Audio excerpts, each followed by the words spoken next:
class declaration, or a variable declaration in my class, private, int array, numbers equals, squigglies, and then I just put in the number. It will figure out how many there are. It's pretty smart that way. It will figure out that there's 4 of them, so you don't have to say 4 here, and it will create the array as well. So you don't have to do anything else, this just does it. Now, I could also, if I wanted to just say private int numbers here, semicolon, not have that stuff. And in my constructor or somewhere else I wanted to create the array, I could do it numbers equals. I can't just put the squigglies 3, 4, 3, 15, 4, 5. At that point, I have to say it's a new integer array. So it's a subtle difference. This is why I always forget it. If I'm doing it in the declaration, I don't have to say new. If I'm not doing it in the declaration, I'm just doing it out here in random code, then I have to have a new. You can just always use new, and it's really easy to remember. Yeah, you could probably use new up here. Probably could. Array length. Now, this is another nice thing that this Java does that C++ does not. You don't have to remember the lengths of your array. The Java has a property on every array variable called length. It's not a method. It's not length, open, close parentheses, it's just length. And so at any point you can read that value to see the length of the array. Now, I also want to point out, it's not the number of slots in your array that you actually put a value in. If I made my array of 24 integers, but I only, so they all start out with 0, and I changed the first one and put a 15 there, the length is still 24. So it's not keeping track of how many things I've actually filled in with a value, because it doesn't know that, it doesn't know the difference between 15 and 0, as in one's a real value and one's not. Okay. So there's not like it doesn't automatically keep track of how many objects you put into the array? No. Mm. No, because it doesn't know how to do that. All right, now, the last loop we're looking at is the for loop. So we saw for each already. The for loop is this. For I equals 0, I less than some count, I plus plus, do something. Exactly like C++. Exactly like C++.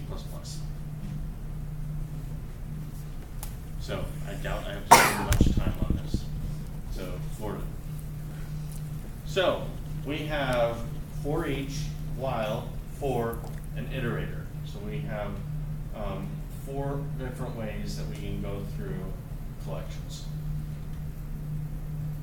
You just use the one that makes the most sense. If it's definite iteration, I don't want to keep saying recursive, but it's definite iteration over a collection, then for each is probably what you want. It's the simplest thing to do. If it's indefinite iteration, then a while loop. A for loop, why would you want a for loop instead of a for each loop? Any ideas? If you need an index. If you need an index, is a really big one. Because a for each loop doesn't give you an index. But if you had to go through a list and print, element 1 value, element 2 value, or you were trying to print out a table, then index would be helpful. For loops, although I strongly discourage it, for loops can be used for indefinite iteration because your condition does not have to be just one thing. Your condition could be hours less than length and not found. Oh, that's useful. It's hacky, but Why is that hacky? because it's not what a for loop is for. For loop is I'm going to do this a certain number of times. So it still works, absolutely, it still works. But you're trying to do more than just make your program work. You're trying to communicate so other people who read it know what you're generally trying to do. And when you see a for loop in someone else's code, you automatically think this is going over a whole list. In Now- the context of going over a whole list, sometimes you don't want to go over a whole list, so adding a not found makes Right. sense. And But it's- why not use a while loop then? Because when you have to write a bunch of extra code, using a Not for loop really. makes perfect sense. You don't have to write a bunch of extra A while code. loop is less intuitive because a for loop goes over a list. A while loop does something. A while loop goes over the list until A while it loop finds can your go- condition. Yeah, Yeah. while loop Over can this, do a but it's list not or it can do over. other stuff, yeah. Yeah, so Yeah. a for loop is almost always used in conjunction with a list. Yeah, you might be able to convince me of that. I could see that. Generally, I try and avoid it, but maybe I'm just old-fashioned. There might be efficiency issues too. No, they'll end up compiling to about the same, if not the same. Notice I didn't ever mention break. There is a break statement, but there's no reason to use it. If you want to be able to exit a loop early, then don't use a for each and don't use a for unless you have this extra condition that we've been talking about. Just add that condition into the loop. Some simple Boolean. Yeah, yep, it can be as simple as just a simple Boolean flag. What's the advantage to use flag over break? Because all of the loop control is right at the top. So if you only have 1 or 2 lines of code here, then it's easy to see everything. But what if you have 20 lines of code? Isn't that, I know that's an argument against break, but isn't that the same if you use a Boolean? Because you have the Boolean declaration at the top and then you have. But the Boolean is a word, like found. So I can read it and I can say, I'm going to keep looping until I find it. It's true, I Oh. don't know what the code is that sets the Boolean. Okay, I think I get it, because to break doesn't necessarily mean we're done here. Right. Okay. I get Right, it. but I can read a while loop or a for loop with an extra condition, and I can say, oh, I'm going to do this until it's found, while not found, or something like that. But if I don't even see that there, then I have to go looking in the code and have to figure out what they're doing when they hit the break. Is it kind of along the idea that your code should be self-commenting? Or Yeah. self-documenting, I mean. It is, it's also, it absolutely is, but also you want your code to not be clever. You want it to be as simple as possible and as streamlined as possible. Simple is not the same as short. You don't want to make your code, the objective is not make your code as few lines as possible. You don't want to make it extra lines just for fun. But the objective is to make it so it's clear and it's not confusing. It doesn't have 15 lines of control through a certain bit of code. It's simple. You're writing for 2 lines. So that's why, I mean, that's your objective, is you want your code to be simple. Understandable, maintainable. Yeah, absolutely. But I think I've told you guys before the quote, I don't remember who said, one of the computer science guys, you guys will probably remember, that since debugging is harder than writing code, which you all agree, right? If you write code the most clever way you possibly can, then by definition you can't debug it. Right? Why? Because since debugging is harder than writing the code, if you apply the absolute smartest smarts you can to write the code, then debugging is going to require more smarts than that, more than you have. So. Okay, so we're going to skip the practice with arrays. For loop with bigger step, you will be shocked to discover that this part here does not have to say num plus plus every time. It can be +3, it could be times, it could be minus, it could be anything, right? So just different increments. It could be iterator, not next. Yes, it can be an iterator, not next, actually. All right, review, great. Any questions? No questions, all right, great.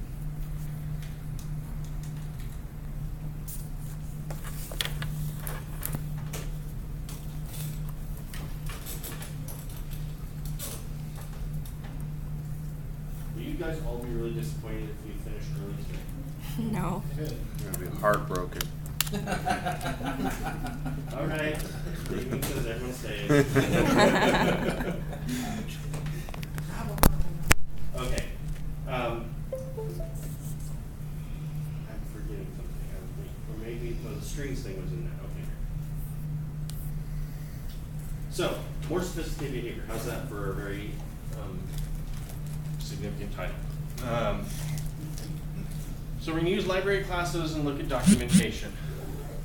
It turns out that Java comes along with the class library. So does C#, so does C++, so does C. A lot of the stuff you guys did in C++ so far, you didn't actually use libraries that other people made, not much. You did a couple math things probably, and that might be about it, other than the IO stuff. In Java, we're going to use libraries that are already made. There are thousands of classes, really, thousands of classes that just come with the official Java. And then there are thousands more that other people make and make available, some for fee, some free. On those thousands of classes, there are tens of thousands of methods, also true.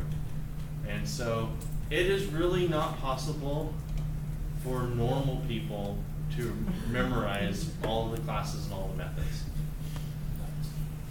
So there might be some abnormal people who can do it, but normal people cannot.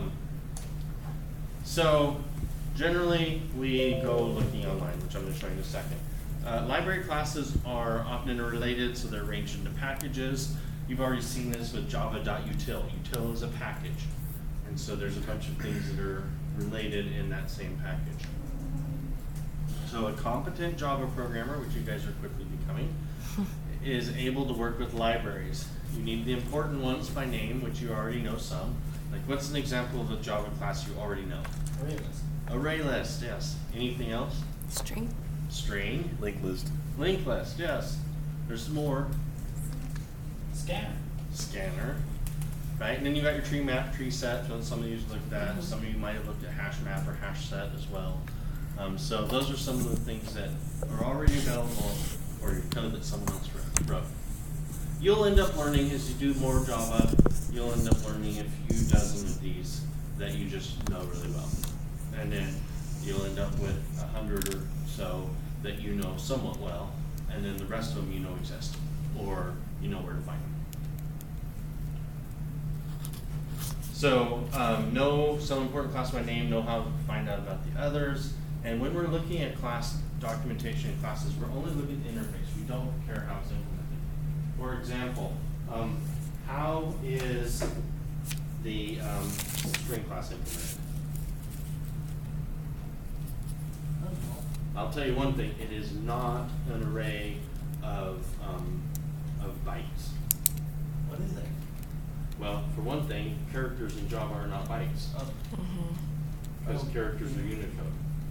And you can use different Unicode encodings, so characters are variable width. And so I don't know how they do it. I mean, it's probably not a mystery. I could probably go think of something. I can even do it myself. Maybe not as efficient, and maybe with bugs, but It's UTF-8. The only reason why they're using that is you can actually zero terminate at the end of the life. yeah, but they actually support multiple encodings, not just that one. Huh. All right, so now we're going to skip over to another example.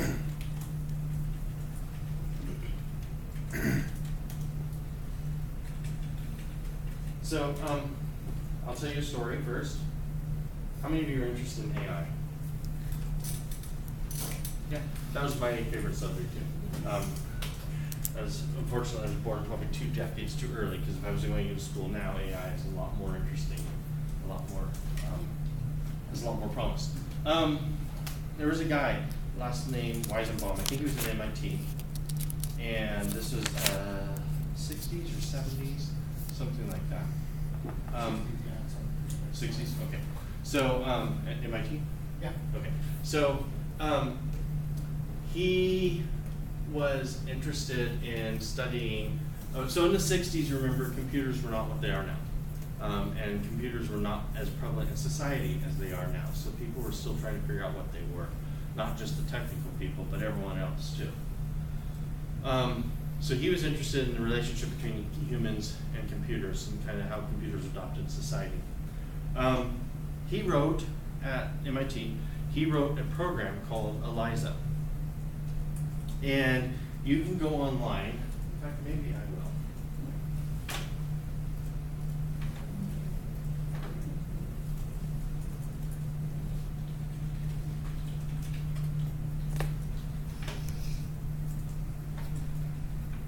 will. Okay, so